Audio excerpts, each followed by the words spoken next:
ಪರಮ ಭಗವತ್ಭಕ್ತರಿಗೆ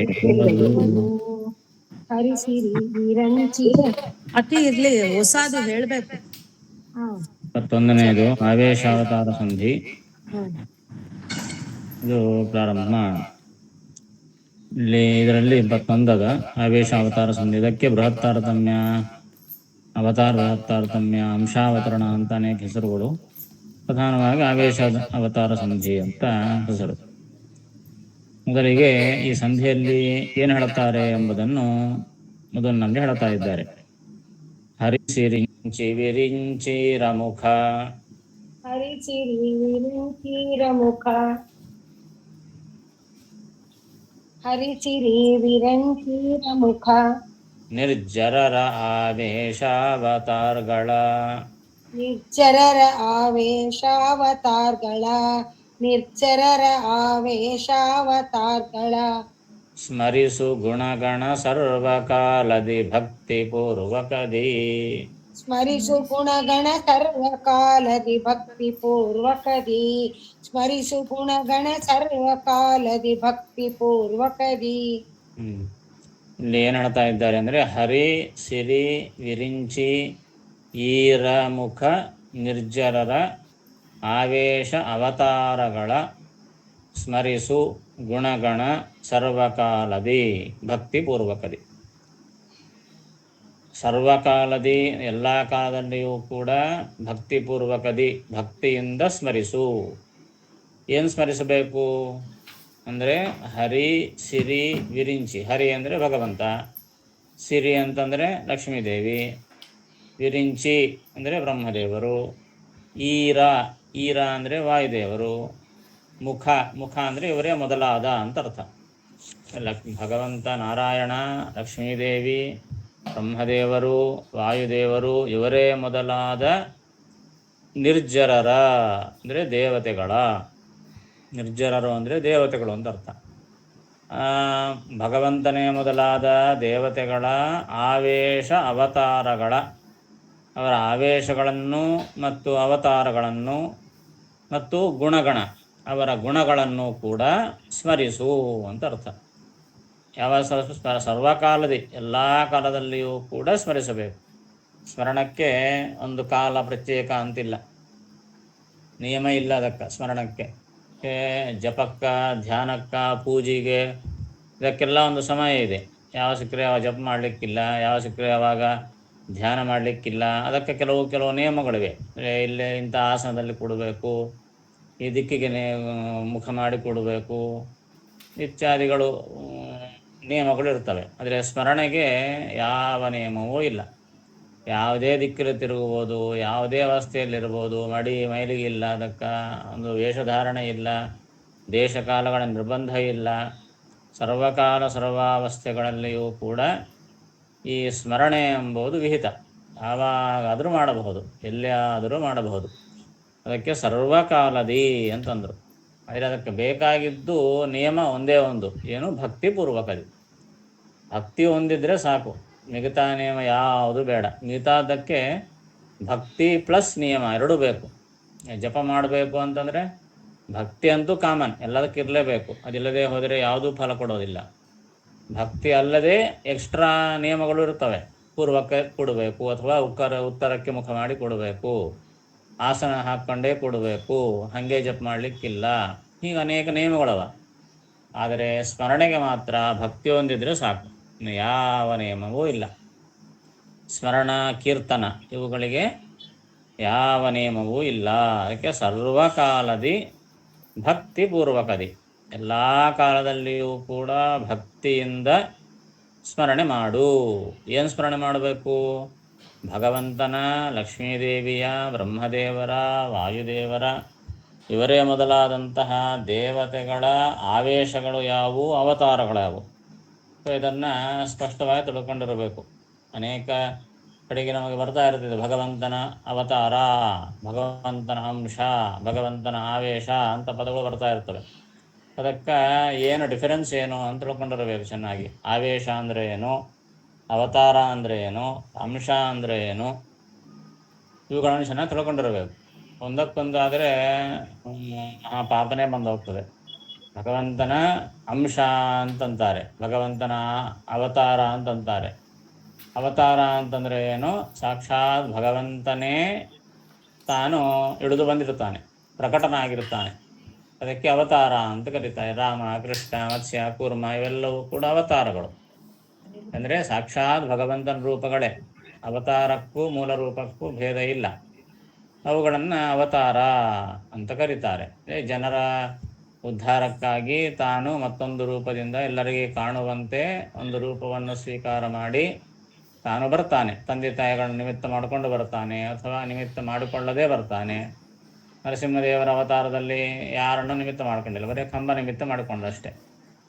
ಹೀಗಾಗಿ ಅನೇಕ ಭಗವಂತನ ರೂಪಗಳು, ಅದನ್ನೇ ಅವತಾರಗಳು ಅಂತ ಕರೀತಾರೆ. ಅದನ್ನೇ ಅಂಶ ಎಂಬ ಶಬ್ದದಿಂದಲೂ ಕೂಡ ಕರೀತಾರೆ. ಆ ಅಂಶದಲ್ಲಿ ಅಂಶ ಅಂತ ಹೇಳುವಾಗ ಎರಡು ಅಂಶಗಳು, ಏನು ಸ್ವರೂಪಾಂಶ, ಭಿನ್ನಾಂಶ ಅಂತ ಕರೀತಾರೆ. ಸ್ವರೂಪಾಂಶ ಅಂತಂದರೆ ಅವತಾರ ಅಂತ ಅರ್ಥ. ಅಂದರೆ ಭಗವಂತನ ರೂಪಕ್ಕೂ ಬೇರೆ ಅವತಾರಗಳಿಗೂ ಭೇದ ಇಲ್ಲ, ಅದಕ್ಕೆ ಸ್ವರೂಪಾಂಶ ಅಂತ ಕರೀತಾರೆ. ಅಂದರೆ ಅವತಾರಗಳೆಲ್ಲವೂ ಕೂಡ ಸ್ವರೂಪಾಂಶಗಳೇ.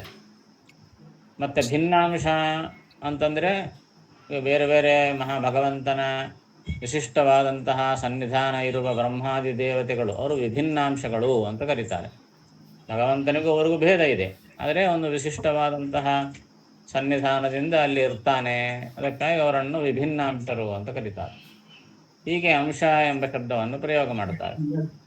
ಆವೇಶ ಅಂದರೆ ಅರ್ಥ ಏನು ಅಂದರೆ ತನ್ನ ಸನ್ನಿಧಾನವನ್ನು ಆಗಾಗ ವ್ಯಕ್ತ ಮಾಡ್ತಾನೆ. ಬಲರಾಮ ದೇವರಲ್ಲಿ ಭಗವಂತನ ಶುಕ್ಲಕೇಶದ ಆವೇಶ ರೂಪ ಅಂತ ಕರೀತಾರೆ. ಅಂದರೆ ಭಗವಂತ ಶುಕ್ಲಕೇಶ ಎಂಬ ರೂಪದಿಂದ ಬಲರಾಮನಲ್ಲಿ ತಾನು ಪ್ರಕಟನಾಗ್ತಾನೆ, ಆಗಾಗ ತನ್ನ ಶಕ್ತಿಯನ್ನು ತೋರಿಸ್ತಾ ಇರ್ತಾನೆ. ಯಾವಾಗ ಬಲರಾಮನಿಗೆ ಸ್ವಯಂ ಶಕ್ತಿ ಸಾಲೋದಿಲ್ಲ, ಆಗ ಆ ಭಗವಂತನ ಶುಕ್ಲಕೇಶ ಎಂಬ ಆ ರೂಪ ವಿಶಿಷ್ಟವಾದ ಸನ್ನಿಧಾನವನ್ನು ತಾನು ಇರಿಸಿ ಅಲ್ಲಿ ಅದ್ಭುತವಾದಂತಹ ಕಾರ್ಯಗಳನ್ನು ತಾನು ಮಾಡಿಸ್ತಾನೆ. ಹಾಗೆ ದೊಡ್ಡ ದೊಡ್ಡ ರಾಜರಲ್ಲಿ, ಚಕ್ರವರ್ತಿಗಳಲ್ಲಿ, ಅನೇಕ ಮಹಾನುಭಾವರಲ್ಲಿ ಭಗವಂತನ ಆವೇಶ ರೂಪಗಳು ಇರ್ತವೆ. ಆವೇಶ ಅಂದರೆ ಅದೇ ಭಗವಂತ ಅಂತ ಅರ್ಥ ಅಲ್ಲ, ಅವತಾರ ಬೇರೆ, ಆವೇಶ ಬೇರೆ. ಹೀಗಾಗಿ ಲಕ್ಷ್ಮಣನಲ್ಲಿ, ಶೇಷದೇವರಲ್ಲಿ ಸಂಕರ್ಷಣ ಭಗವಂತನ ಆವೇಶ.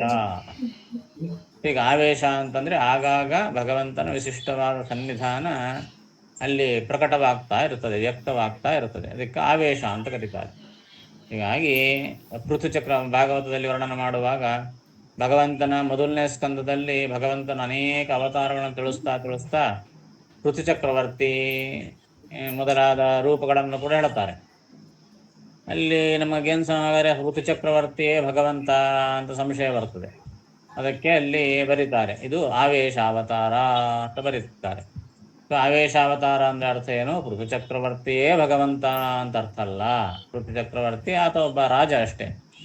ಅವನಲ್ಲಿ ಭಗವಂತ ರಾಜರಾಜೇಶ್ವರ ಎಂಬಂತಹ ಒಂದು ರೂಪದ ವಿಶೇಷ ಆವೇಶ ಇರ್ತದೆ. ಆದ ಕಾರಣ ಅದಕ್ಕೆ ಆವೇಶಾವತಾರ ಅಂತ ಕರೀತಾರೆ.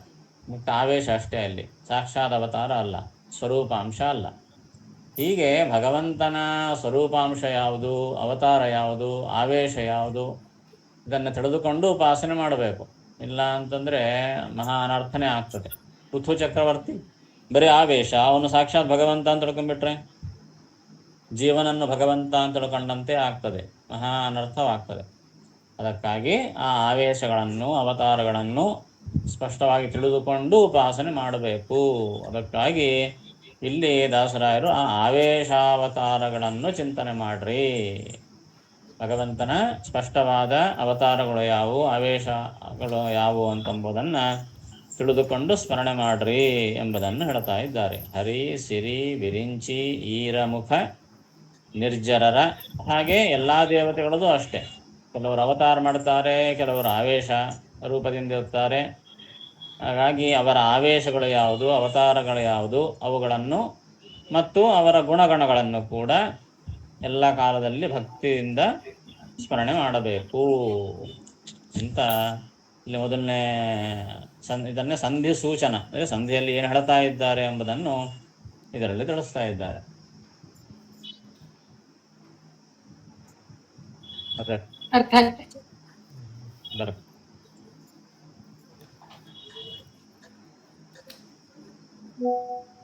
ಶ್ರೀಹರಿ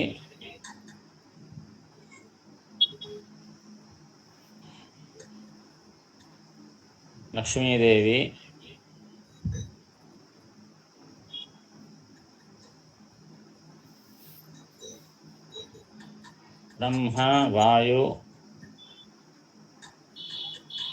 ಬ್ರಹ್ಮ ವಾಯು ಮೊದಲಾದ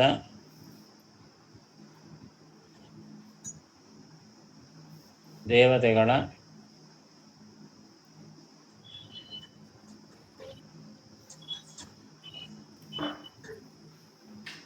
ಆವೇಶ ಮತ್ತು ಅವತಾರಗಳನ್ನು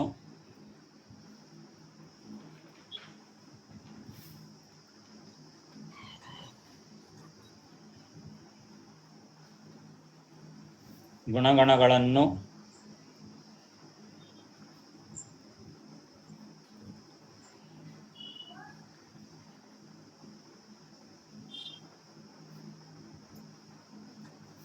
ಎಲ್ಲ ಕಾಲದಲ್ಲಿ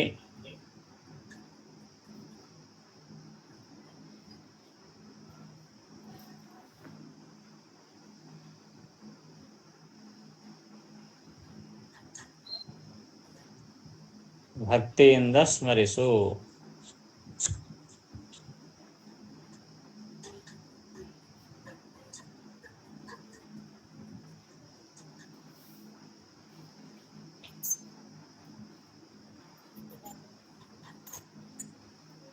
ಹರಿಸಿರಿ ವಿರಿಂಚೀರ ಮುಖ ನಿರ್ಜರರ ಆವೇಶಾವತಾರಗಳ ಹರಿಸಿರಿಂಚಿ ವಿರಿಂಚಿರ ಮುಖ ನಿರ್ಜರರ ಆವೇಶಾವತಾರಗಳ ಹರಿಸಿರಿಂಚೀರ ಮುಖ ನಿರ್ಜರರ ಆವೇಶಾವತಾರಗಳ ಸ್ಮರಿಸು ಗುಣಗಣ ಸರ್ವಕಾಲದಿ ಭಕ್ತಿ ಪೂರ್ವಕದಿ ಸ್ಮರಿಸು ಗುಣಗಣ ಸರ್ವಕಾಲದಿ ಭಕ್ತಿ ಪೂರ್ವಕದಿ ಸ್ಮರಿಸು ಗುಣಗಣ ಸರ್ವಕಾಲದಿ ಭಕ್ತಿ ಪೂರ್ವಕದಿ ಮೀನ ಕೂರ್ಮ ಕ್ರೋಡ ನರ ಹರಿ ಮಾಣವಕ ಭೃಗುರಾಮ ದಶರಥ ಮೀನ ಕೂರ್ಮ ಕ್ರೋಡ ನರ ಹರಿ ಮಾಣವಕ ಭೃಗುರಾಮ ದಶರಥ ಮೀನ ಕೂರ್ಮ ಕ್ರೋಡ ನರ ಹರಿ ಮಾಣವಕ ಭೃಗುರಾಮ ದಶರಥ ಸೂನು ಯಾದವ ಬುದ್ಧ ಕಲ್ಕಿ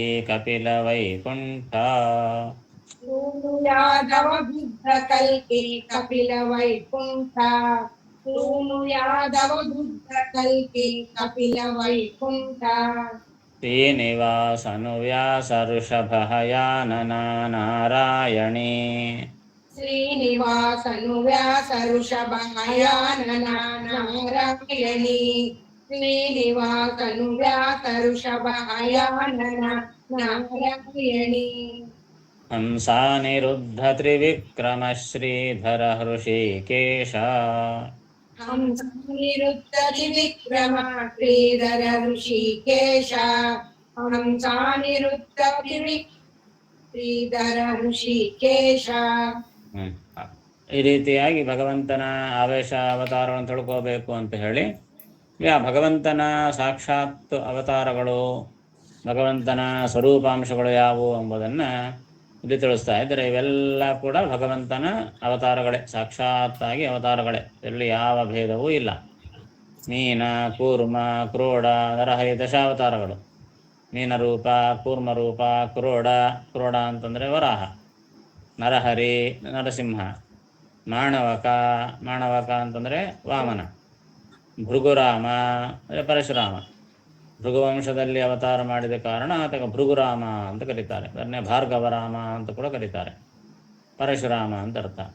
ಆಮೇಲೆ ದಶರಥ ಸೂನು, ದಶರಥನ ಮಗ ರಾಮಚಂದ್ರ, ದಾಶರಥ ರಾಮ. ಯಾದವ, ಯದುಕುಲದಲ್ಲಿ ಹುಟ್ಟಿರತಕ್ಕಂಥವನು, ಕೃಷ್ಣ ಪರಮಾತ್ಮ ಅಂತ ಅರ್ಥ. ಬುದ್ಧರೂಪಿ ಸಾಕ್ಷಾತ್ ಭಗವಂತ. ಕಲ್ಕಿ, ಇವೆಲ್ಲ ದಶಾವತಾರ ಆಯಿತು. ಆಮೇಲೆ ಕಪಿಲ, ಕರ್ದಮ ಪ್ರಜಾಪತಿ ದೇವಹೂತಿಗೆಯಲ್ಲಿ ಅವತಾರ ಮಾಡಿದಂತಹ ಕಪಿಲ ನಾಮಕ ಭಗವಂತ. ಆಮೇಲೆ ವೈಕುಂಠ, ಇದೊಂದು ವೈಕುಂಠ ಎಂಬ ಹೆಸರುಳ್ಳ ಭಗವಂತ ಇದ್ದಿದ್ದಕ್ಕಾಗ ಲೋಕಕ್ಕೆ ವೈಕುಂಠ ಲೋಕ ಅಂತ ಕರೀತಾರೆ. ವೈಕುಂಠ ಎಂಬುದೇ ರೂಪ, ವೈಕುಂಠ ಎಂಬುದೇ ಭಗವಂತನ ಒಂದು ರೂಪ. ವಿಕುಂಠ ಎಂಬ ಆಕೆಯಲ್ಲಿ ಹುಟ್ಟಿರ್ತಕ್ಕಂತಹವನು ವೈಕುಂಠ. ವಿಕುಂಠ ಮಗನಾದ ಕಾರಣ ವೈಕುಂಠ ಅಂತ ಆತನಿಗೆ ಹೆಸರು. ಅದು ಸಾಕ್ಷಾತ್ ಭಗವದ್ ರೂಪವೇ. ಆಮೇಲೆ ಶ್ರೀನಿವಾಸ, ತಿರುಪತಿ ತಿಮ್ಮಪ್ಪ ಶ್ರೀನಿವಾಸ. ಆಮೇಲೆ ವ್ಯಾಸ, ಸಾಕ್ಷಾತ್ ವೇದವ್ಯಾಸ ದೇವರು. ಬೇರೆಯವರು ಕೆಲವರು ದಾಸರು ಅಂದರೆ ಯಾವುದೋ ಒಬ್ಬ ಋಷಿ ಭಗವಂತ ಅಲ್ಲ ಅಂತ ಕೆಲವರು ಹೇಳುತ್ತಾರೆ. ಅದಕ್ಕಾಗಿ ಹಾಗನ್ನಬಾರದು, ಸಾಕ್ಷಾತ್ತಾಗಿ ಭಗವಂತನೇ ವ್ಯಾಸ ಅಂತ ಹೇಳಲಿಕ್ಕೆ ವ್ಯಾಸ ರೂಪವನ್ನು ಹೇಳ್ತಾ ಇದ್ದಾರೆ. ಆಮೇಲೆ ಋಷಭ, ಪಂಚಮಸ್ಕಂದದಲ್ಲಿ ಬರ್ತದೆ ಭಾಗವತದಲ್ಲಿ, ಋಷಭನಾಮಕ ಭಗವಂತ. ಆ ಋಷಭನಾಮಕ ಭಗವಂತನ 100 ಮಂದಿ ಮಕ್ಕಳಲ್ಲಿ ದೊಡ್ಡವನೇ ಭರತ ಚಕ್ರವರ್ತಿ, ಜಡಭರತ. ಆ ಭರತನ ಹೆಸರಿನಿಂದೇ ನಮ್ಮ ದೇಶಕ್ಕೆ ಭಾರತ ದೇಶ ಅಂತ ಹೆಸರಾಯಿತು. ಅಂತಹ ಋಷಭನಾಮಕ ಭಗವಂತ. ಆಮೇಲೆ ಹಯಾನನ, ಹಯಗ್ರೀವ. ಆನನ ಅಂದರೆ ಮುಖ, ಹಯಗ್ರೀವ, ಹಯಗ್ರೀವ ಭಗವಂತ. ಆಮೇಲೆ ನಾರಾಯಣಿ, ನಾರಾಯಣಿ ಅಂದರೆ ಹೆಣ್ಣು, ಯಾರು ಮೋಹಿನಿ ರೂಪ. ನಾರಾಯಣನೇ ಹೆಣ್ಣು ರೂಪ ತಗೊಂಡು ಬಂದ, ಅದಕ್ಕೆ ನಾರಾಯಣಿ ಅಂತ ತಕ್ಕ ಕರೀತಾರೆ. ಮೋಹಿನಿ ರೂಪಕ್ಕೆ ನಾರಾಯಣಿ. ಹಂಸ, ಹಂಸರೂಪ. ಸಾಕ್ಷಾತ್ ಭಗವಂತ ಹಂಸರೂಪವನ್ನು ತಗೊಂಡು ಬ್ರಹ್ಮ ಸನಕಾದಿ ಸನಕಾದಿಗಳಿಗೆ ಉಪದೇಶ ಮಾಡ್ತಾನೆ. ಏನು ಪರಂಪರೆ ಕರಿತೇವಲ್ಲ, ಹಂಸ ನಾಮಕ ಪರಮಾತ್ಮನ ಪೀಠ ಅಂತ ಕರಿತೀವಲ್ಲ, ಹಾಗೆ. ಯಾಕೆ ಹಂಸನಾಮಕ ಪರಮಾತ್ಮನ ಪೀಠ ಅಂತ ಯಾಕೆ ಅಂದರೆ, ಭಗವಂತ ಹಂಸರೂಪವನ್ನು ತಗೊಂಡು ಸನಕಾದಿಗಳಿಗೆ ತತ್ವವನ್ನು ಉಪದೇಶ ಮಾಡಿದ. ಆ ಸನಕಾದಿಗಳಿಂದ ಹಾಗೆ ಮುಂದುವರೆದು ಪೀಠ ಅಂತ ಆಯಿತು. ಹೀಗಾಗಿ ಆ ಹಂಸನಾಮಕ ಪೀಠ ಅಂದರೆ, ಹಂಸ ಎಂಬುದು ಸಾಕ್ಷಾತ್ ಭಗವಂತನೇ ಹಂಸನಾಮಕನಾಗಿ ಹಂಸರೂಪದಿಂದ ತಾನು ತತ್ವವನ್ನು ಉಪದೇಶ ಮಾಡಿದ. ಆಮೇಲೆ ಅನಿರುದ್ಧ, ತ್ರಿವಿಕ್ರಮ, ಶ್ರೀಧರ, ಋಷಿಕೇಶ, ಇವೆಲ್ಲವೂ ಕೂಡ ನಾವೇನು ಈ ಕೇಶವಾದಿ ರೂಪಗಳಲ್ಲಿ ಬರ್ತದೆ. ಕೇಶವ, ನಾರಾಯಣ, ಮಾಧವ, ಗೋವಿಂದ ಎಲ್ಲ ಏನು 24 ರೂಪಗಳು. ಅದರಲ್ಲಿ ಬಂದಿರತಕ್ಕಂತಹ ರೂಪಗಳಿವೆಲ್ಲ. ಅನಿರುದ್ಧ, ತ್ರಿವಿಕ್ರಮ, ಶ್ರೀಧರ, ಋಷಿಕೇಶ, ಇವೆಲ್ಲವೂ ಕೂಡ ಆ 24 ರೂಪಗಳಲ್ಲಿ ಬಂದ ರೂಪಗಳು. ಅಂದರೆ ಅವೆಲ್ಲವೂ 24 ಪ್ರತ್ಯೇಕ ರೂಪ. ಹೇಗೆ ದಶಾವತಾರಗಳು, ಹಾಗೆ ಆ 24 ಕೇಶವ, ನಾರಾಯಣ, ಮಾಧವ, ಗೋವಿಂದ, ವಿಷ್ಣು, ಇವೆಲ್ಲ 24 ಪ್ರತ್ಯೇಕವಾದ ರೂಪಗಳು. ಹೀಗಾಗಿ ಇಲ್ಲಿ ಕೆಲವು ಹೇಳಿದ್ರಷ್ಟೇ. ಅನಿರುದ್ಧ, ತ್ರಿವಿಕ್ರಮ, ಶ್ರೀಧರ, ಋಷಿಕೇಶ, ಇವೇ ಮೊದಲಾದಂತಹ ರೂಪಗಳು. ಇವೆಲ್ಲವೂ ಕೂಡ ಸಾಕ್ಷಾತ್ತಾಗಿ ಭಗವಂತನ ರೂಪಗಳೇ ಅಂತ ಹೇಳ್ತಾ ಇದ್ದಾರೆ.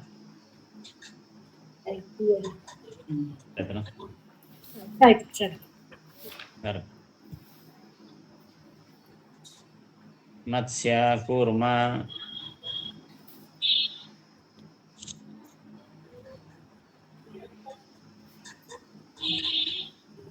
ವರಾಹ, ನರಸಿಂಹ,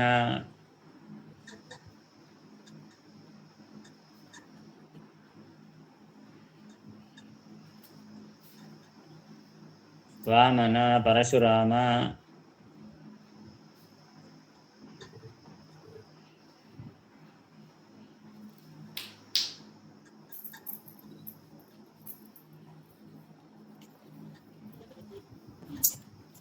ಪಾಶರಥಿ ರಾಮ,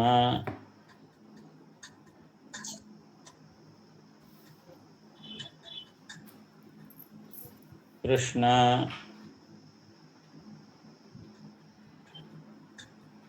ಬುದ್ಧ, ಕಲ್ಕಿ,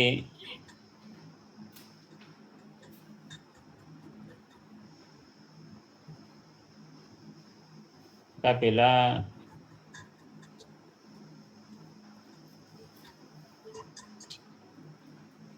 ವೈಕುಂಠ,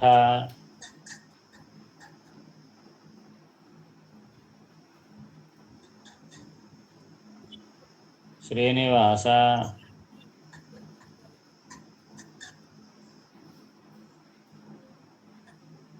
ವೇದವ್ಯಾಸ,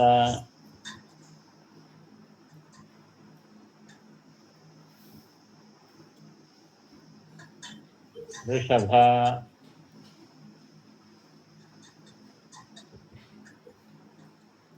ಹಯಗ್ರೀವ,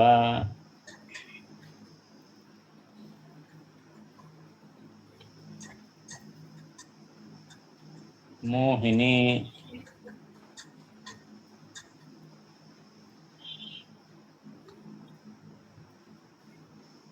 ಹಂಸ,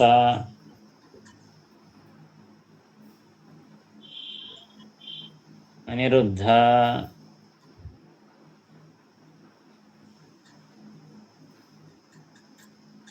ತ್ರಿವಿಕ್ರಮ,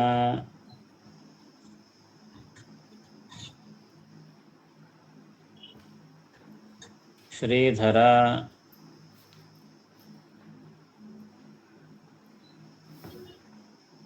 ಋಷಿಕೇಶ,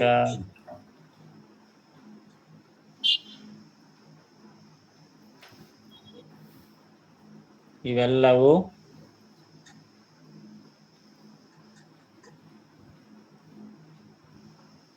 ಶ್ರೀಹರಿಯ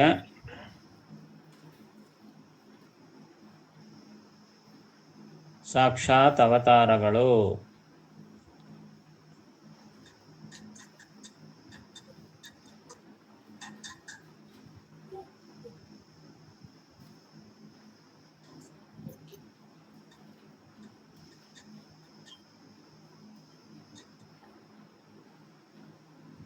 ಮೀನ ಕೂರ್ಮ ಕ್ರೋಡ ನರಹರಿಮಾಣವಕ ಭೃಗುರಾಮ ದಶರಥ.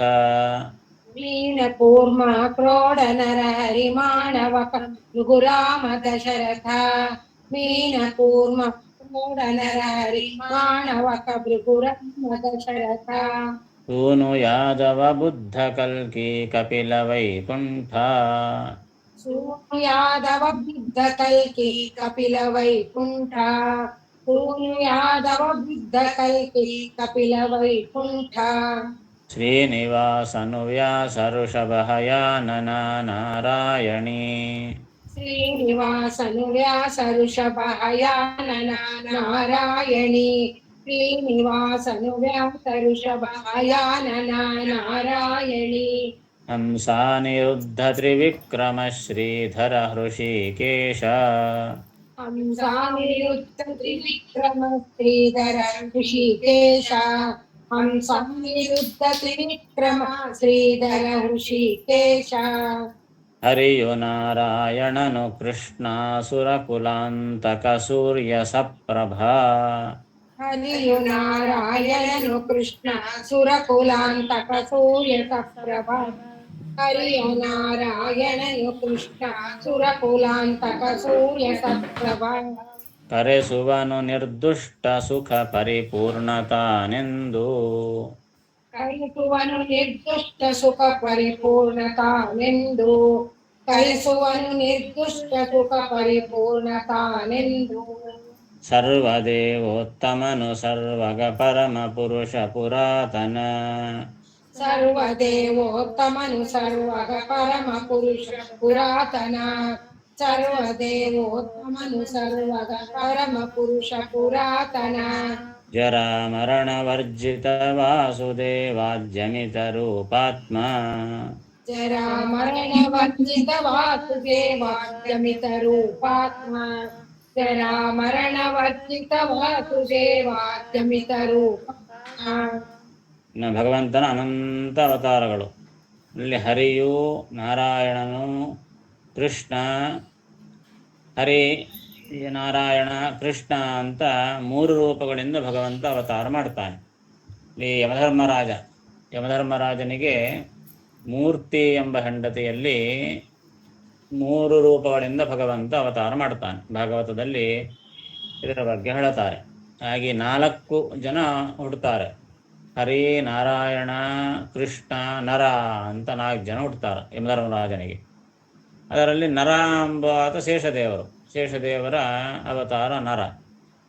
ನಾರಾಯಣ, ಹರಿ, ಕೃಷ್ಣ ಅಂತ 3 ಭಗವದ್ ರೂಪಗಳು. ಹೀಗಾಗಿ ಆ 3 ರೂಪಗಳ ಬಗ್ಗೆ ಹೇಳ್ತಾ ಇದ್ದಾರೆ. ಹರಿಯು, ನಾರಾಯಣನು, ಕೃಷ್ಣ, ಆ 3 ರೂಪಗಳು ಕೂಡ ಸಾಕ್ಷಾತ್ ಭಗವದ್ ರೂಪಗಳೇ. ಹೀಗೆ ಅನಂತ ರೂಪಗಳಿವೆ. ಎಲ್ಲ ರೂಪಗಳು ಕೂಡ ಎಂಥವು ಅಂದರೆ ಇವೆಲ್ಲ ಅಸುರಕುಲಾಂತಕ ಸೂರ್ಯ ಸಪ್ರಭಾ. ಅಸುರ ಕುಲಕ್ಕೆ ಅಂತಕ. ಅಸುರ ದೈತ್ಯರ ಕುಲಕ್ಕೆ ಅಂತಕ ಅಂದರೆ ಈ ರೂಪಗಳನ್ನು ತಗೊಂಡು ಭಗವಂತ ಅಸುರ ಕುಲವನ್ನು ದೈತ್ಯರನ್ನು ಸಂಹಾರ ಮಾಡ್ತಾನೆ. ಸೂರ್ಯ ಸಪ್ರಭಾ, ಸೂರ್ಯನಿಗೆ ಸಮಾನವಾದ ಪ್ರಭಾ. ಸಪ್ರಭಾ ಅಂದರೆ ಸಮಾನವಾದ ಪ್ರಭಾ. ಪ್ರಭಾ ಅಂದರೆ ಕಾಂತಿ. ಸೂರ್ಯ ಸಪ್ರಭಾ ಅಂದರೆ ಸೂರ್ಯನಿಗೆ ಸಮಾನವಾದ ಕಾಂತಿ ಉಳ್ಳವನು. ಸಮಾನ ಕಾಂತಿ ಅಂದರೆ ಅಷ್ಟೇ ಕಾಂತಿ ಅಂತ ಅರ್ಥ ಏನು? ಅನಂತ ಸೂರ್ಯರು ಕೂಡ ಭಗವಂತನ ಮುಂದೆ ಏನೂ ಆಗೋದಿಲ್ಲ. ಆದರೆ ನಮಗೆ ಒಂದು ಐಡಿಯಾ ಬರಬೇಕಲ್ಲ, ಅದಕ್ಕೆ ಸೂರ್ಯ ಸಮಾನ ಅಂತ. ಯಾಕೆ ನಮ್ಮ ನೋಡ್ಲಿಕ್ಕೆ ಇಷ್ಟಕ್ಕಂತೇನೆ ಜಾಸ್ತಿ ನೋಡ್ಲಿಕ್ಕೆ ಆಗೋದಿಲ್ಲ. ಈ ಸೂರ್ಯನನ್ನೇ ನೋಡ್ಲಿಕ್ಕೆ ಆಗೋಣಿಲ್ಲ. 40 ಡಿಗ್ರಿ ಬಂತು ಅಂದರೆ ಗೋವಿಂದ ಬಾಲ್ ಹಾಕೊಂಡು ಎಸಿ ಹಾಕೊಂಡು ಕೂತು ಬಿಡ್ತೀವಿ. ಇನ್ನು ಅಷ್ಟಕ್ಕಿಂತ ಜಾಸ್ತಿ ನಮಗೆಲ್ಲ ನೋಡ್ಲಿಕ್ಕೆ ಆಗ್ತದೆ. ಅಂದರೆ ಇದ್ದ ಕಾಂತಿ ಪದಾರ್ಥಗಳಲ್ಲಿ ಇರುವಂತಹ ಕಾಂತಿ ಪದಾರ್ಥಗಳಲ್ಲಿ ಮಹಾಕಾಂತಿ ಅಂತಂದರೆ ಸೂರ್ಯಂದು, ಅದನ್ನೇ ನಮಗೆ ನೋಡ್ಲಿಕ್ಕೆ ಆಗೋಣಿಲ್ಲ. ಹೀಗಾಗಿ ಸೂರ್ಯ ಸಪ್ರಭ, ಸೂರ್ಯ ಸಮಾನ ಕಾಂತಿ ಉಳ್ಳವನು ಅಂತ ನಮ್ಮಂತಹವರಿಗೆ ಮಾತ್ರನೇ. ಯೋಗ್ಯತಾ ಹೆಚ್ಚಾಗುವ ಕೊద్దీ ಇನ್ನೂ ಜಾಸ್ತಿ ಸೂರ್ಯರ ಕಾಂತಿಯಿಂದ ಭಗವಂತ ಕಾಣಿಸ್ತಾನೆ. ಸಹಸ್ರ ಲಕ್ಷಾಮಿತ ಭಾನುದೀದಿತಿ ಅಂತ ಶ್ರೀಮದಾಚಾರ್ಯ ವರ್ಣನೆ ಮಾಡ್ತಾರೆ. ಯೋಗ್ಯತಾ ಕಮ್ಮಿ ಇತ್ತು ಅಂತಂದರೆ ಒಂದೇ ಸೂರ್ಯನ ಕಾಂತಿ ಇದ್ದಂತೆ ಕಾಣಿಸ್ತಾನೆ ಭಗವಂತ.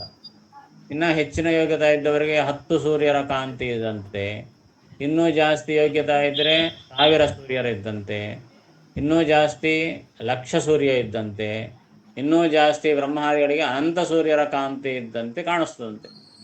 ಈ ಒಂದು ಸೂರ್ಯ ನೋಡಲಿಕ್ಕೆ ನಮಗೆ ಆಗೋಣಿಲ್ಲ. ಅದಕ್ಕಾಗಿ ಬರೀ ಸೂರ್ಯ ಸಪ್ರಭಾ ಅಂತಂದ್ರೆ ಅಷ್ಟೇ. ಯೋಗ್ಯತಾ ಹೆಚ್ಚಾಗೋ ಕೊద్దీ ಆ ಭಗವಂತನ ಕಾಂತಿ ಹೆಚ್ಚು ನೋಡ್ಲಿಕ್ಕೆ ಆಗ್ತದೆ ಉತ್ತಮರಿಗೆ. ಈಗ ಅದಕ್ಕಾಗಿ ಸೂರ್ಯ ಸಪ್ರಭಾ, ಸೂರ್ಯ ಸಮಾನ ಕಾಂತಿ ಉಳ್ಳವನು ಅಂತ ಕರೆಸುವನು. ಈ ರೀತಿಯಾಗಿ ಭಗವಂತ ಕರೆಸ್ತಾನೆ.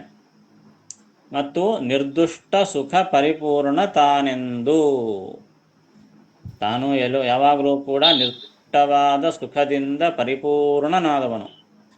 ಅವನ ಸುಖ ಎಂಥದ್ದು? ನಿರ್ದುಷ್ಟ ಸುಖ. ನಮಗೂ ಸುಖ ಇದೆ, ಆದರೆ ಇದು ದುಷ್ಟ ಸುಖ. ದುಷ್ಟ ಅಂದರೆ ಅರ್ಥ ಏನು? ಬೇರೆ ದೋಷದಿಂದ ಕೂಡಿದ್ದು ಅಂತ ಅರ್ಥ. ದುಷ್ಟ ಅಂದರೆ ದೋಷದಿಂದ ಕೂಡಿದ್ದು. ನಮ್ಮ ಸುಖದಲ್ಲಿ ದೋಷ ಇರ್ತದೆ. ಅಂದರೆ ಏನು? ಸುಖ ಅನುಭವಿಸ್ತೀವಿ, ಆದರೆ ಆ ಸುಖದ ಹಿಂದೆ ದುಃಖ ಕಾದುಕೊಂಡಿರ್ತದೆ ಅನ್ನೋ ಮಾತು. ಹಾಗೆ ತಿಂದರೆ ಸುಖ, ಹೆಚ್ಚು ತಿಂದರೆ ದುಃಖ, ಕಮ್ಮಿ ತಿಂದ್ರೂ ದುಃಖನೇ. ಹೀಗಾಗಿ ತಿಂಬೋದೇನು ಸುಖ ನಿಜ, ಆದರೆ ಆ ತಿಂಬೋದು ಎಂಬ ಸುಖದಲ್ಲಿ ದುಃಖ ಹಿಂದೆನೇ ಸೇರಿರ್ತದೆ ಅನ್ನೋ ಮಾತು. ಏನಪ್ಪ ತಿನ್ಬೇಕಾ ಬೇಡ, ಹೆಚ್ಚು ತಿಂದರೆ ಹಸಿವಾಗ್ತಾ ಇರ್ತಾ, ತಿನ್ಲಿಕ್ಕಿಲ್ಲ, ಮಂಡಕ್ಕಿಲ್ಲ, ಎಲ್ಲ ಅನುಭವಿಸ್ತಾ ಇರ್ತೀವಿ. ನಮ್ಮ ಸುಖಗಳೆಲ್ಲವೂ ಕೂಡ ದೋಷದಿಂದ ಕೂಡಿದ ಸುಖಗಳು. ಆದರೆ ಭಗವಂತನ ಸುಖ ನಿರ್ದುಷ್ಟ ಸುಖ, ಯಾವ ದೋಷ ಇಲ್ಲದಿರುವ ಸುಖ. ಹೀಗಾಗಿ ಅಂತಹ ಸುಖದಿಂದ ಅವನು ಪರಿಪೂರ್ಣನಾಗಿದ್ದಾನೆ. ಪ್ರತಿಯೊಂದು ರೂಪವೂ ಕೂಡ ಇಂತಹ ಸುಖದಿಂದ ಪರಿಪೂರ್ಣ, ಚೆನ್ನಾಗಿ ಪೂರ್ಣವಾಗಿವೆ. ಎಂದೆಂದಿಗೂ ದುಃಖ ಲೇಷನೇ ಅವನಿಗಿಲ್ಲ ಅಂತ ಅರ್ಥ. ಈ ರೀತಿಯಾಗಿ ನಿರ್ದುಷ್ಟ ಸುಖ ಪರಿಪೂರ್ಣ ತಾನು ಎಂದು ಕರೆಸುವನು. ಭಗವಂತ ನಿರ್ದುಷ್ಟ ಸುಖ ಪರಿಪೂರ್ಣ ಅಂತ ಕರೆಸುವನು ಅಂದರೆ ವೇದಾದಿ ಶಾಸ್ತ್ರಗಳಲ್ಲೆಲ್ಲ ಕರೆಯಲ್ಪಡ್ತಾನೆ ಅಂತ ಅರ್ಥ. ಎಲ್ಲ ಶಾಸ್ತ್ರಗಳು ಭಗವಂತನನ್ನು ಈ ರೀತಿಯಾಗಿ ಹೇಳ್ತವೆ. ಏನಂತ? ನಿರ್ದುಷ್ಟ ಸುಖ ಪರಿಪೂರ್ಣ ಅಂತ ಹೇಳ್ತವೆ ಎಲ್ಲ ಶಾಸ್ತ್ರಗಳು. ಮತ್ತು ಅಸುರ ಕುಲಾಂತಕ ಅಂತ ಹೇಳ್ತವೆ, ಸೂರ್ಯ ಸಪ್ರಭಾ ಅಂತ ಹೇಳ್ತವೆ ಇವೆಲ್ಲ. ಮತ್ತು ಇನ್ನ ಏನಂತ ಹೇಳ್ತವೆ? ಸರ್ವದೇವೋತ್ತಮನು, ಎಲ್ಲ ದೇವತೆಗಳಿಗಿಂತಲೂ ಉತ್ತಮನಾದವನು. ಸರ್ವಗ, ಎಲ್ಲ ಕಡೆಗೂ ಇರುವವನು. ಪರಮಪುರುಷ, ಅನಾದಿ ಪುರುಷ, ಪರಮಪುರುಷ ಇವನು. ಪುರುಷ ಅಂತಂದರೆ ಎಲ್ಲ ಶರೀರಗಳಲ್ಲಿಯೂ ಕೂಡ ಇದ್ದವನು ಅಂತ ಅರ್ಥ. ಅದಕ್ಕೆ ಪುರುಷ, ಪರಮಪುರುಷ. ಎಲ್ಲರೂ ಎಲ್ಲ ಶರೀರದಲ್ಲಿ ಇರ್ತಾರೆ ದೇವತೆಗಳಲ್ಲೂ, ಎಲ್ಲರಿಗಿಂತಲೂ ಉತ್ತಮನಾದ ಕಾರಣ ಪರಮಪುರುಷ. ಪುರಾತನ, ಅತ್ಯಂತ ಪ್ರಾಚೀನ, ಭಗವಂತನಿಗಿಂತಲೂ ಹಿಂದೆ ಯಾರೂ ಇಲ್ಲ. ಸೃಷ್ಟಿಯ ಆದಿಯಲ್ಲಿ ಭಗವಂತ ಒಬ್ಬನೇ ಇದ್ದ, ಯಾರೂ ಇದ್ದಿಲ್ಲ. ಆಗ ಅತ್ಯಂತ ಪುರಾತನ ಯಾರು ಅಂತಂದರೆ ಭಗವಂತನೇ. ಅದಕ್ಕಾಗಿ ಪುರಾತನ. ಜರಾಮರಣ ವರ್ಜಿತ, ಭಗವಂತನಿಗೆ ಜರ ಇಲ್ಲ, ಮರಣನೂ ಇಲ್ಲ. ಜರ ಅಂದರೆ ಮುಪ್ಪುತನ, ಓಲ್ಡ್ ಏಜ್. ಇಲ್ಲೇ ಇಲ್ಲ ಭಗವಂತನಿಗೆ. ಮುದುಕಾದ, ಎಷ್ಟು ವರ್ಷಪ್ಪ ಹಿಂಗೆ ಇರ್ತಾನೆ ಭಗವಂತ ಅಂತಂದರೆ ಹಂಗೆ ಇರ್ತಾನೆ ಮತ್ತೆ. ಹಾಗಾಗಿ ಅವನಿಗೆ ಜರ ಇಲ್ಲೇ ಇಲ್ಲ. ದೇವತೆಗಳಿಗೆ ಜರ ಇರೋದಿಲ್ಲ, ನಿರ್ಜರರು ಅಂತ ಕರೆದ್ರು ಅದಕ್ಕೆ ದೇವತೆಗಳನ್ನು. ಬರೀ ಮುದುಕತನ ಬರೋದೇ ಇಲ್ಲ ಅವರಿಗೆ. ಮತ್ತು ಸರ್ವದೇವೋತ್ತಮನಾದ ಭಗವಂತನಿಗೆ ಇನ್ನು ಜರ ಎಲ್ಲಿಂದ ಬರ್ತದೆ? ಜರಾನೇ ಬರೋದಿಲ್ಲ ಅಂದಮೇಲೆ ಮರಣನೂ ಇಲ್ಲ. ಹೀಗಾಗಿ ಜರ ಮರಣ ವರ್ಜಿತ, ಮುದುಕತನ ಇಲ್ಲ, ಮರಣವೂ ಇಲ್ಲ ಆ ಭಗವಂತನಿಗೆ. ಮತ್ತು ಏನು ರೂಪಗಳು, ಎಷ್ಟು ರೂಪಗಳು ಹೀಗಂದರೆ ವಾಸುದೇವಾದಿ ಅಮಿತ ರೂಪಾತ್ಮ. ವಾಸುದೇವ ಮೊದಲಾದಂತಹ ಅಮಿತ ಭಗವಂತನ ರೂಪಗಳಿಗೆ ಲೆಕ್ಕ ಏನಿದೆ. ಭಗವಂತನ ರೂಪಗಳು ಎಷ್ಟು ಅಂತಂದರೆ ಎಷ್ಟು 10 ಅಷ್ಟೇ. ದಶಾವತಾರ ಅಂತಂದ್ಬಿಟ್ರೆ ಮೂರ್ಖರು ಅಂತಾರೆ ಅಷ್ಟೇ. ಭಗವಂತನ ಕೆಲವು ರೂಪಗಳಲ್ಲಿ ಇದು ಒಂದು ರೂಪ ಅಷ್ಟೇ. 10 ಅವತಾರಗಳು, ಕೇಶವ, ನಾರಾಯಣ, ಮಾಧವ ಮೊದಲಾದಂತಹ 24 ರೂಪಗಳು ಇವೆ. ವಿಶ್ವ, ವಿಷ್ಣು, ಷಟ್ಕಾರ ಮೊದಲಾದ 1000 ರೂಪಗಳು ಇವೆ. ಎಲ್ಲ ಜೀವರಲ್ಲಿ ಅಂತರ್ಯಾಮಿಯಾದಂತಹ ರೂಪಗಳಿವೆ. ಪುರುಷ ರೂಪಗಳು ಇವೆ, ಸ್ತ್ರೀ ರೂಪಗಳು ಇವೆ. ಎಷ್ಟು ಜನ ಜೀವರು? ಅನಂತ ಜೀವರು. ಅನಂತ ಜೀವರಂದರೆ ಅನಂತ ಜೀವರ ಅಂತರ್ಯಾಮಿಯಾಗಿ ಭಗವದ್ ರೂಪಗಳಿರಬೇಕು, ಅನಂತ ರೂಪಗಳು. ಹೀಗೆ ಭಗವಂತನ ರೂಪಗಳಿಗೆ ಲೆಕ್ಕನೇ ಇಲ್ಲ. ಅಮಿತ, ಮಿತಿ ಎಂಬುದೇ ಇಲ್ಲ. ಯಾವ ರೂಪಗಳು? ವಾಸುದೇವ ಮೊದಲಾದ ಅನಂತ ರೂಪಗಳು ಉಳ್ಳವನು ಭಗವಂತ. ಆ ಎಲ್ಲ ರೂಪಗಳು ಕೂಡ ವಾಸುದೇವಾದಿ ಅಮಿತ ರೂಪಾತ್ಮ. ವಾಸುದೇವ ಮೊದಲಾದ ಅನಂತವಾದ ರೂಪಗಳನ್ನು ಪಡೆದವನು. ಆ ಎಲ್ಲ ರೂಪಗಳು ಕೂಡ ಈ ರೀತಿಯಾದದ್ವೇ. ಯಾವುದು? ಅಸುರ ಕುಲಾಂತಕ, ಸೂರ್ಯ ಸಪ್ರಭ, ನಿರ್ದುಷ್ಟ ಸುಖಪೂರ್ಣ, ಸರ್ವದೇವೋತ್ತಮ, ಸರ್ವಗ, ಪರಮಪುರುಷ, ಪುರಾತನ, ಜರಾಮರಣವರ್ಜಿತ. ಇವೆಲ್ಲ ಗುಣಗಳು ಪ್ರತಿಯೊಂದು ರೂಪಕ್ಕೂ ಕೂಡ ಈ ಎಲ್ಲ ಗುಣಗಳು ಇರ್ತವೆ. ಹಾಗೆ ಯಾವುದೋ ಕೆಲವು ರೂಪಗಳಿಗೆ ಮಾತ್ರ ಕೆಲವು ಗುಣಗಳು, ಇನ್ನೊಂದು ರೂಪಕ್ಕೆ ಗುಣ ಇಲ್ಲ ಅಂತ ಹಂಗೆ ತಿಳ್ಕೋಬಾರ್ದು. ಮತ್ಸ್ಯ, ಕೂರ್ಮ ಎಲ್ಲ ರೂಪಗಳು ಕೂಡ ನಿರ್ದುಷ್ಟ ಸುಖಪೂರ್ಣಗಳೇ. ಎಲ್ಲವೂ ಸರ್ವದೇವೋತ್ತಮ, ಎಲ್ಲವೂ ಸರ್ವಗ. ಮತ್ಸ್ಯ ಅಂದ್ರೆ ಎಲ್ಲೆಲ್ಲೋ ಪಾಪ ಕ್ಷೀರಸಾಗರ ಮಥನ ಆಯಿತು, ಮತ್ಸ್ಯಾವತಾರ ಅಲ್ಲಿ ಒಂದಾಯಿತು, ಆಯಿತು ಮತ್ಸ್ಯಾವತಾರ ಆಗೋಯ್ತು, ಇಲ್ಲಿ ಮತ್ಸ್ಯಾವತಾರ ಇಲ್ಲ ಅಂತ ಅಂದ್ಕೋಬಾರ್ದು. ಎಲ್ಲ ಕಡೆ ಸರ್ವವ್ಯಾಪ್ತ ರೂಪಗಳು, ಎಲ್ಲ ರೂಪಗಳು ಸರ್ವವ್ಯಾಪ್ತ ರೂಪಗಳೇ. ಪ್ರತಿ ಅಣುವಿನಲ್ಲಿ ಭಗವಂತನ ಅನಂತಾವತಾರಗಳು ಎಲ್ಲ ಕಡೆ ಇರುತ್ತವೆ. ಹೀಗಾಗಿ ಪ್ರತಿಯೊಂದು ರೂಪವೂ ಕೂಡ ಸರ್ವವ್ಯಾಪ್ತ ರೂಪಗಳು, ಪುರಾತನ ರೂಪಗಳು, ಮತ್ತೆ ನಿರ್ದುಷ್ಟ ಸುಖಪೂರ್ಣ ರೂಪಗಳು. ಈ ರೀತಿಯಾಗಿ ಭಗವದ್ ರೂಪಗಳ ಬಗ್ಗೆ ಚಿಂತನೆ ಮಾಡಬೇಕು. ಇದು ನಿಜವಾದಂತಹ ಚಿಂತನೆ. ಹಾಗೆಂದರೆ ಯಾವುದೋ ಒಂದು ರೂಪ ಅಲ್ಲಿ ಆಯಿತು, ರಾಮರೂಪ ಆಯಿತು, ಅದೃಶ್ಯ ಆಗೋಯ್ತು, ಇನ್ನು ಈಗ ರಾಮರೂಪ ಇಲ್ಲ. ಕೃಷ್ಣ ರೂಪ ಬಂತು, ಆಗೋಯ್ತು, ಇನ್ನು ಕೃಷ್ಣ ಈಗ ಇಲ್ಲ, ಹಾಗೆಲ್ಲ ಅಂದ್ಕೋಬಾರ್ದು. ಎಲ್ಲ ರೂಪಗಳು ಅನಾದ್ಯನಂತ ಕಾಲಗಳಲ್ಲಿ ಇರತಕ್ಕಂಥವೇ. ಅವು ಇರ್ತವೆ, ಪ್ರಕಟ ಆಗ್ತವೆ, ಅದೃಶ್ಯ ಆಗ್ತವೆ ಅಷ್ಟೇ. ನಮಗೆ ಕಾಣಿಸಿಲ್ಲ ಅನ್ನೋ ಮಾತ್ರಕ್ಕೆ ಹೋಯಿತು ಅಂತ ಅನ್ಲಿಕ್ಕಿಲ್ಲ. ಹೀಗಾಗಿ ಆ ಭಗವದ್ ರೂಪಗಳು, ಎಲ್ಲ ರೂಪಗಳು ಕೂಡ ಅನಾದಿ ಕಾಲದಿಂದ ಅನಂತ ಕಾಲದವರೆಗೂ ಇದ್ದೇ ಇರ್ತವೆ. ಆ ಸಮಯಕ್ಕೆ ಪ್ರಕಟ ಆಗ್ತದಷ್ಟೇ. ಹೀಗಾಗಿ ಈ ಎಲ್ಲ ವಿಶೇಷಣಗಳು ಎಲ್ಲ ರೂಪಗಳಿಗೂ, ಎಲ್ಲ ರೂಪಗಳು ಈ ರೀತಿಯಾದದ್ದು ಅಂತ ಚಿಂತನೆ ಮಾಡಬೇಕು ಅಂತ ಹೇಳಲಿಕ್ಕಾಗಿ ಇಲ್ಲಿ ದಾಸರಾಯರು ಈ ರೀತಿಯಾಗಿ ಹೇಳ್ತಾ ಇದ್ದಾರೆ.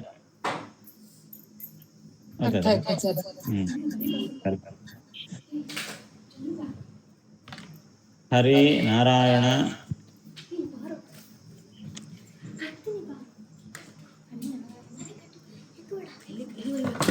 ಮತ್ತು ಕೃಷ್ಣ ಎಂದು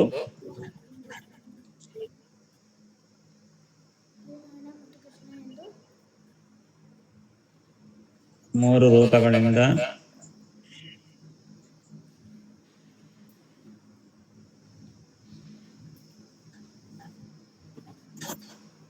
ಅಸುರ ಕುಲಾಂತಕನಾಗಿ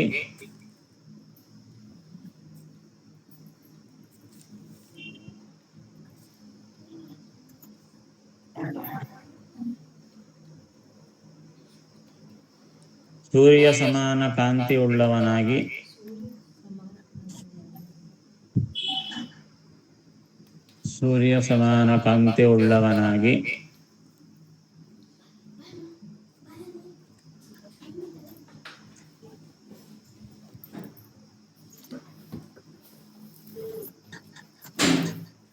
ದೋಷರಹಿತವಾದ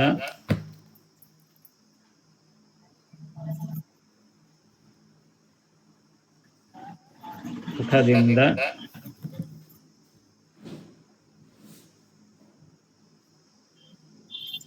ಪರಿಪೂರ್ಣನು ಎಂದು,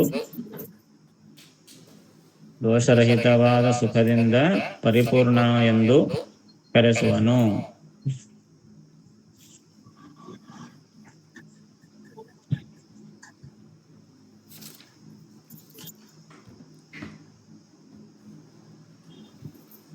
ಇವನು ಸರ್ವದೇವೋತ್ತಮನು.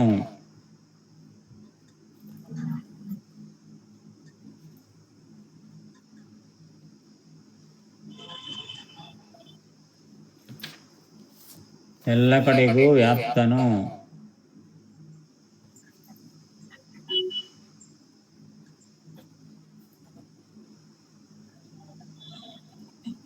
ಪರಮಪುರುಷ.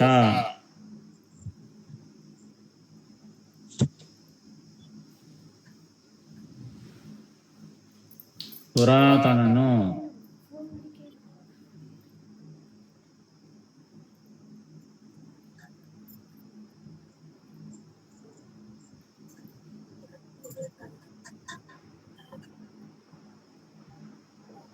ವೃದ್ಧಾಪ್ಯ ಮರಣ ಇಲ್ಲದವನು.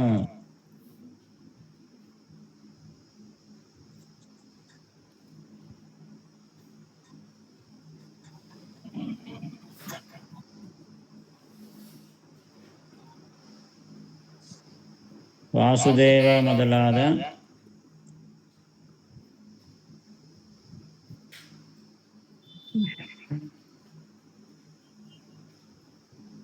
ಅನಂತ ರೂಪಗಳನ್ನು ಪಡೆದವನು.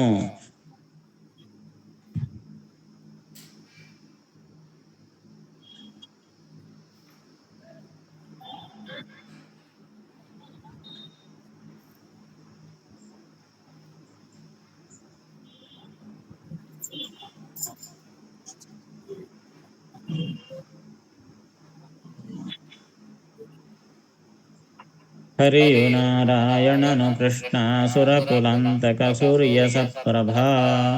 ಹರಿಯು ನಾರಾಯಣನು ಕೃಷ್ಣ ಸುರಕುಲಾಂತಕ ಸೂರ್ಯ ಸಪ್ರಭಾ. ಹರಿಯು ನಾರಾಯಣನು ಕೃಷ್ಣ ಸುರಕುಲಾಂತಕ ಸೂರ್ಯ ಸಪ್ರಭಾ. ಕರೆಸುವನು ನಿರ್ದುಷ್ಟ ಸುಖ ಪರಿಪೂರ್ಣತಾನೆಂದು. ಕರೆಸುವನು ನಿರ್ದುಷ್ಟ ಸುಖ ಪರಿಪೂರ್ಣತಾನೆಂದು. ಕರೆಸುವನು ನಿರ್ದುಷ್ಟ ಸುಖ ಪರಿಪೂರ್ಣತಾನೆಂದು. ಸರ್ವದೇವೋತ್ತಮನು ಸರ್ವಗ ಪರಮ ಪುರುಷ ಪುರಾತನ. ಸರ್ವದೇವೋತ್ತಮನು ಸರ್ವಗ ಪರಮ ಪುರುಷ ಪುರಾತನ. ಸರ್ವದೇವೋತ್ತಮನು ಸರ್ವಗ ಪರಮ ಪುರುಷ ಪುರಾತನ. ಜರಾ ಮರಣ ವರ್ಜಿತ ವಾಸುದೇವಾದ್ಯಮಿತ ರೂಪಾತ್ಮ. ಜರಾ ಮರಣ ವರ್ಜಿತ ವಾಸುದೇವಾದ್ಯಮಿತ ರೂಪಾತ್ಮ. ಜರಾ ಮರಣ ವರ್ಜಿತ ವಾಸುದೇವಾದ್ಯಮಿತ ರೂಪಾತ್ಮ. ಈ ನಳಿನ ಭವಜನನಿ ಲಕ್ಷ್ಮೀ. ಈ ನಳಿನ ಭವಜನನಿ ಲಕ್ಷ್ಮೀ. ಈ ನಳಿನ ಭವಜನನಿ ಲಕ್ಷ್ಮೀ. ಜ್ಞಾನಬಲ ಭಕ್ತ್ಯಾದಿ ಗುಣ ಸಂಪೂರ್ಣಳೆನಿಪಳು. ಜ್ಞಾನಬಲ ಭಕ್ತ್ಯಾದಿ ಗುಣ ಸಂಪೂರ್ಣನೆನಿಪಳು. ಜ್ಞಾನಬಲ ಭಕ್ತ್ಯಾದಿ ಗುಣ ಸಂಪೂರ್ಣನೆನಿಪಳು. ಸರ್ವಕಾಲದಿ ಹರಿಕೃಪಾ ಬಲದಿ. ಸರ್ವಕಾಲದಿ ಹರಿಕೃಪಾ ಬಲದಿ. ಸರ್ವಕಾಲದಿ ಹರಿಕೃಪಾ ಬಲದಿ. ಈ ನಳಿನಿ ಪಳನಂತ ಗುಣದಿ. ಈ ನಳಿನಿ ಪಳನಂತ ಗುಣದಿ. ಈ ನಳಿನಿ ಪಳನಂತ ಗುಣದಿ. ಪುರಾಣ ಪುರುಷಗೆ ಪ್ರಕೃತಿಗಿನ್ನು. ಪುರಾಣ ಪುರುಷಗೆ ಪ್ರಕೃತಿಗಿನ್ನು. ಪುರಾಣ ಪುರುಷಗೆ ಪ್ರಕೃತಿಗಿನ್ನು. ಸಮಾನರೆನಿಸುವರಿಲ್ಲ ಮುಕ್ತ ಮುಕ್ತ ಸುರರೊಳಗೆ. ಸಮಾನರೆನಿಸುವರಿಲ್ಲ ಮುಕ್ತ ಮುಕ್ತ ಸುರರೊಳಗೆ. ಸಮಾನರೆನಿಸುವರಿಲ್ಲ ಮುಕ್ತ ಮುಕ್ತ ಸುರರೊಳಗೆ. ಭಗವಂತನ ಬಗ್ಗೆ ತಿಳಿಸಿ ಮುಂದೆ ಲಕ್ಷ್ಮೀದೇವಿಯ ಬಗ್ಗೆ ತಿಳಿಸ್ತಾ ಇದ್ದಾರೆ.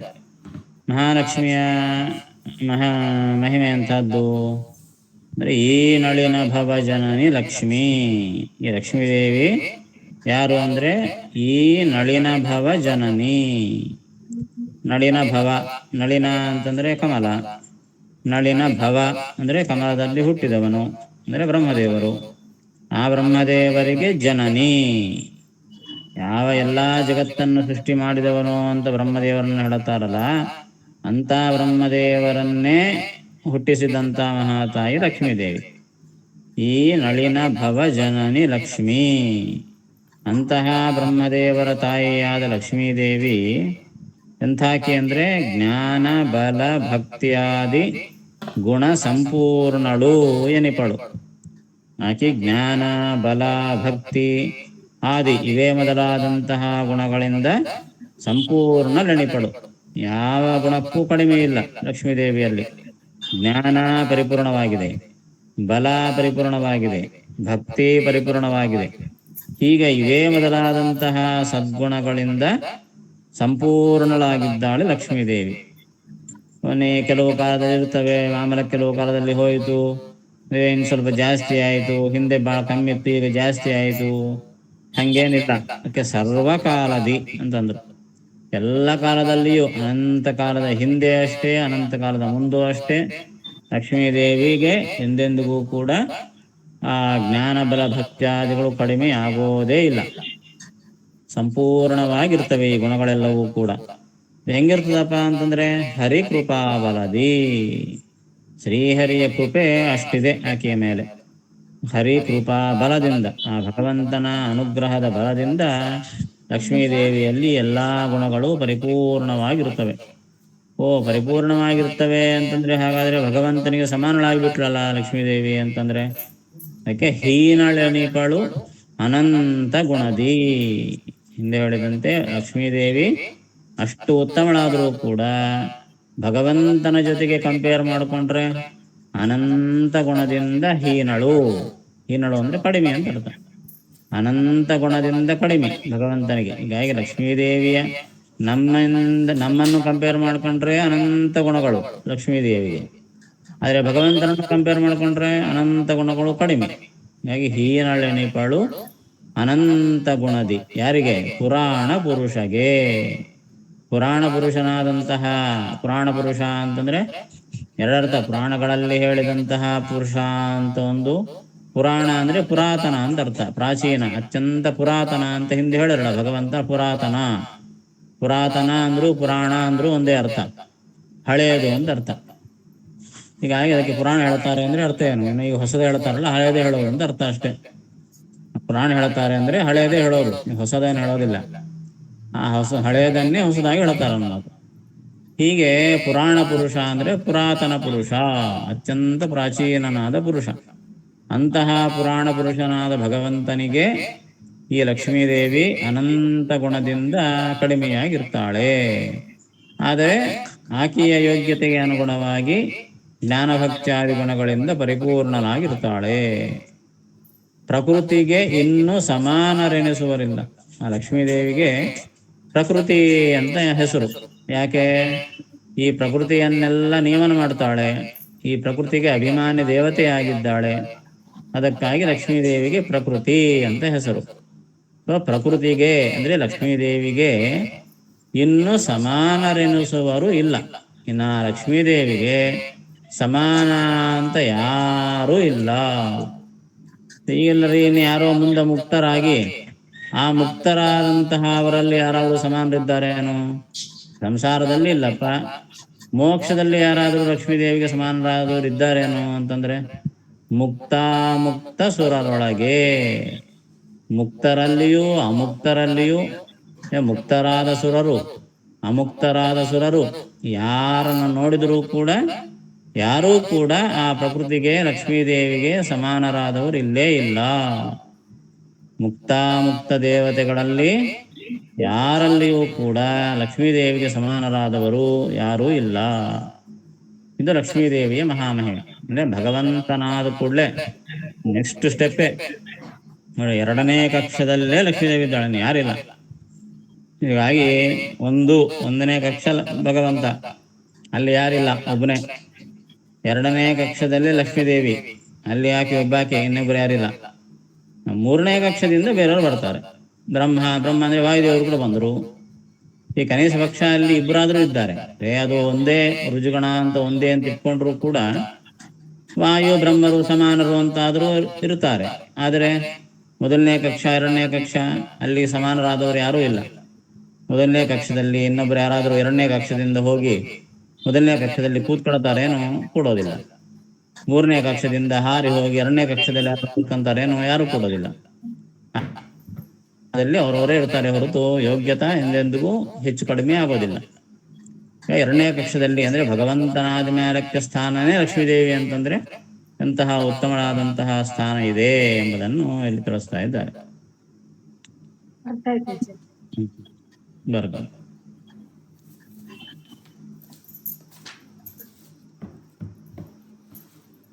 ಬ್ರಹ್ಮದೇವರ ತಾಯಿಯಾದ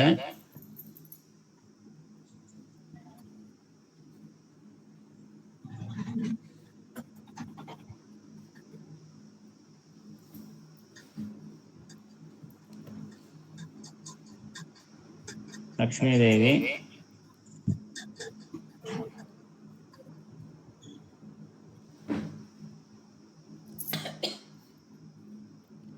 ಜ್ಞಾನ, ಬಲ, ಭಕ್ತಿ,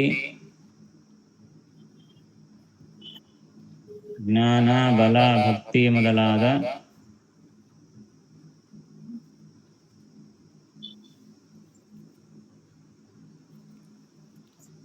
ಗುಣಗಳಿಂದ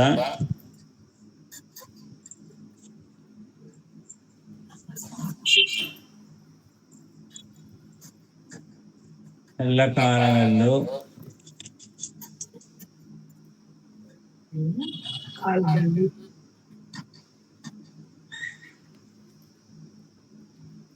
ಶ್ರೀಹರಿಯ ಕೃಪಾಬಲದಿಂದ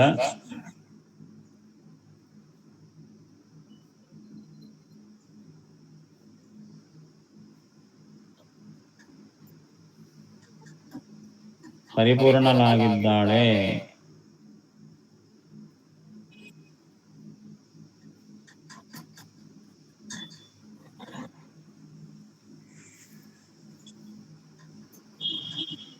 ಪುರಾಣ ಪುರುಷನಾದ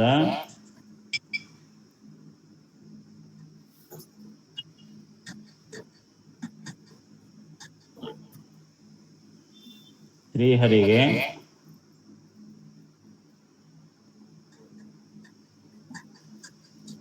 ಅನಂತ ಗುಣಗಳಿಂದ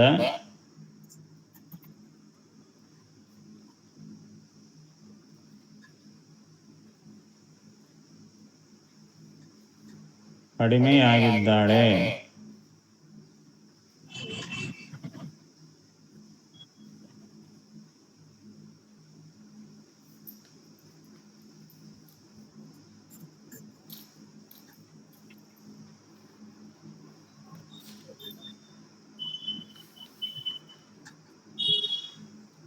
ಇಂತಹ ಲಕ್ಷ್ಮೀದೇವಿಗೆ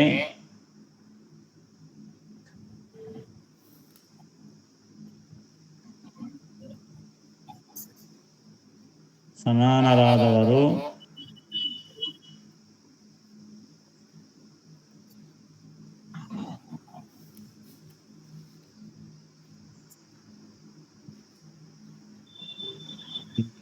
ಮುಕ್ತ ದೇವತೆಗಳಲ್ಲಿ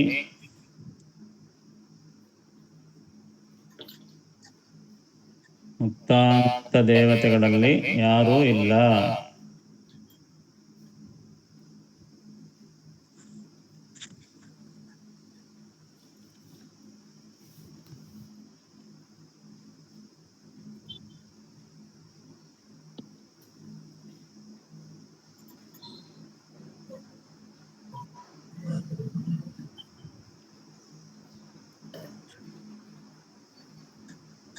ಈ ನಳಿನ ಭವಜನನಿ ಲಕ್ಷ್ಮೀ ಜ್ಞಾನ ಬಲ ಭಕ್ತ್ಯಾದಿಗುಣ ಈ ಭವಜನನಿ ಲಕ್ಷ್ಮೀ ಜ್ಞಾನ ಬಲ ಭಕ್ತ್ಯಾದಿಗುಣ ಈ ನಳಿನ ಭವಜನನಿ ಲಕ್ಷ್ಮೀ ಜ್ಞಾನ ಬಲ ಭಕ್ತ್ಯಾದಿಗುಣ ಸಂಪೂರ್ಣಳಿನಿಪಳು ಸರ್ವಕಾಲದಿ ಹರಿಕೃಪಾ ಬಲದಿ ಸಂಪೂರ್ಣಲೆನಿಪಳು ಸರ್ವಕಾಲದಿ ಹರಿಕೃಪಾ ಬಲದಿ ಸಂಪೂರ್ಣಲೆನಿಪಳು ಸರ್ವಕಾಲದಿ ಹರಿಕೃಪಾ ಬಲದಿ ಈ ನಳಿನಿಪಳನಂತ ಗುಣದಿ ಪುರಾಣ ಪುರುಷಗೆ ಪ್ರಕೃತಿಗಿನ್ನು ಈ ನಳಿನಿಪಳನಂತ ಗುಣದಿ ಪುರಾಣ ಪುರುಷಗಿನ್ನು ಈ ನಳಿನಿಪಳನಂತ ಗುಣದಿ ಪುರಾಣ ಪುರುಷಗೆ ಪ್ರಕೃತಿಗಿನ್ನು ಸಮಾನರೆನಿಸುವರಿಲ್ಲ ಮುಕ್ತ ಮುಕ್ತ ಸುರರೊಳಗೆ ಸಮಾನರೆನಿಸುವರಿಲ್ಲ ಮುಕ್ತ ಮುಕ್ತ ಸುರರೊಳಗೆ ಸಮಾನರೆನಿಸುವರಿಲ್ಲ ಮುಕ್ತ ಮುಕ್ತ ಸುರರೊಳಗೆ. ಸಂಶಯ ಇದ್ರೆ ಕಳದು ಆಚಾರ್ಯ ಮುಚ್ಕುಂದ ವರ್ಗ ಅಂತಾರಲ್ಲ ಮುಚ್ಕುಂದ ಮುಚ್ಕುಂದ ರಾಜ ಕೃಷ್ಣ ಹೋಗಿ ನಿದ್ದೆಬ್ಬಿಸಿ ನಿಜ ಸಂಹಾರ ಮಾಡಿಸಿದ್ನಲ್ಲ ಹಾ ಆತ ಹಾಗೆ ಮುಚ್ಕುಂದನಿಗೆ ವರ ಕೊಟ್ಟ ಹಂಗಾರ್ತಾನೆ ಮುಚ್ಕುಂದ ವರ್ಗ ಮುಚ್ಕುಂದ